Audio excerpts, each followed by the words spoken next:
네, 뉴스데스크는 지난 1년 동안 바로 간다 코너를 통해서 사회 비리와 부조리의 현장을 생생하게 전달해 드렸는데요. 보도가 나간 이후에 문제의 현장들은 어떻게 달라졌을지 다시 한번 가봤습니다. 다시 간다. 오늘 첫 순서로는 죽음의 택배 시리즈를 제작했던 윤수한 기자가 현장에 다시 가봤습니다.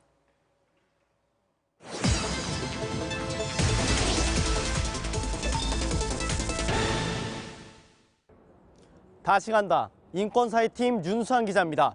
지난해 바로 간다를 통해 전해드린 택배 물류센터 죽음의 알바 시리즈 기억하실 텐데요. 사람이 죽을 정도의 가혹한 노동과 밥 먹을 시간도 주지 않는 비인간적인 처우에 대해 많은 시청자분들이 함께 분노해 주셨습니다. 조금이라도 달라졌을까요? 그 현장을 다시 가보겠습니다. 서울 송파구의 서울복합 물류센터에 단기 아르바이트로 취업했습니다. 작년엔 혼자였는데 이번엔 영상기자와 함께 들어갔습니다. 아무리 짧게 일해도 근로계약서 쓰는 건 기본인데요.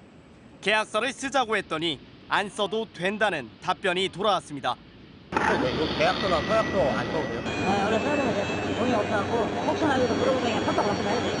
프린트해놓은 근로계약서가 없으니 그냥 쓴 걸로 넘어가자는 겁니다. 1년 전 다른 물류센터에선 계약서를 쓰기라도 했는데 어떻게 된 게 더욱 열악해졌습니다. 둘 다 근로기준법 위반입니다. 그렇다면 안전교육은 제대로 하고 있을까? 다치면 작업 지연되니 조심하라는 말 한마디가 전부였습니다. 안전사고 나고 머리 다치시고 작업 지연됩니다. 좀 더우시더라도 지퍼는 꼭 체결하시고. 작년에 갔던 다른 물류센터에선 딱 5분이었지만 교육 영상이라도 보여줬습니다.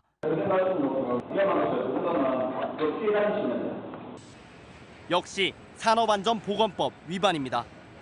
하차 작업에 투입됐습니다. 사방이 막힌 화물차 안에서 택배 상자를 레일 위로 옮기는 작업. 작년과 똑같이 중노동입니다. 꼭대기까지 쌓인 상자들은 계속해서 몸으로 떨어지고 쌀과 녹용 등 20kg에 가까운 택배들은 허리를 뒤로 제치고 안간힘을 써야만 들어올릴 수 있습니다.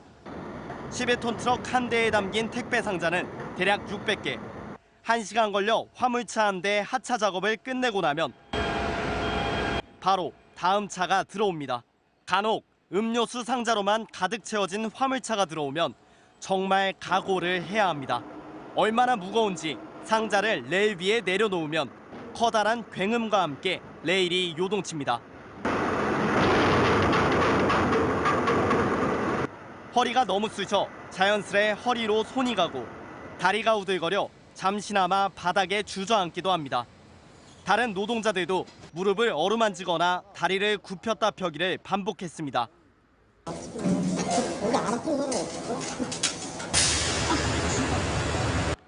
쏟아지는 졸음에 긴장이 풀려 실수가 나오면 불호령이 떨어집니다. 아까 이렇게 불려서 못 봤어? 숨 돌릴 틈 없는 고통스러운 노동 강도는 전혀 변한 게 없었습니다. 그렇게 꼬박 6시간을 일한 뒤 주어진 휴식 시간은 야식 먹는 시간을 포함해 단 30분. 사실 30분도 아닙니다. 정확히 23분이었습니다. 23분 주셨던데. 어린날이 바빠가지고. 그래도 밥은 주는구나 싶었는데 직접 5,000원을 내고 사 먹어야 했습니다. 소화시킬 틈도 없이 다시 시작된 하차 작업. 새벽이 되자 작업장 곳곳에선 아찔한 순간들이 포착됩니다. 움직이는 레일에 발을 올리고 레일 위를 넘어다니는가 하면 대놓고 레일 위에 올라가 돌아다니기까지 합니다. 아무런 제재가 없다 보니 곳곳에서 안전사고가 속출하고 있는 상황. 이날도 한 노동자가 한쪽 다리를 다쳤습니다. 전날 오후 5시에 시작된 일은 날을 꼬박 새고 오전 9시가 돼서야 마무리됐습니다. 11톤짜리 화물차 11대 하차 작업에 작업장 청소, 택배 분류 작업까지 16시간 동안의 중노동을 마치고 받은 돈은 15만 9천 원, 최저임금 수준입니다. 1년 전과 달라진 게 없는 것 같다는 제 질문에 한 노동자는 이렇게 답했습니다. 누전 차단기도 없는 레일에서 일하다가 감전사를 당한 대학생 노동자와 도로에 나와 택배 작업을 하다 숨진 50대 노동자까지 최근 5년간 물류 택배 일을 하던 노동자 154명이 숨지고 12,504명이 다쳤습니다. 지난해 노동부가 전국적으로 벌인 대규모 특별 근로감독에선 법을 위반한 25개 택배 사업체가 검찰에 넘겨졌습니다. 하지만 다시 마주한 물류센터는 여전히 노동자들의 목숨과 안전을 담보로 한 죽음의 공간이었습니다. 싼 가격과 빠른 배송을 내세우는 택배사들의 경쟁 아래 수많은 노동자가 희생되고 있습니다. 다시 간다 윤수환입니다.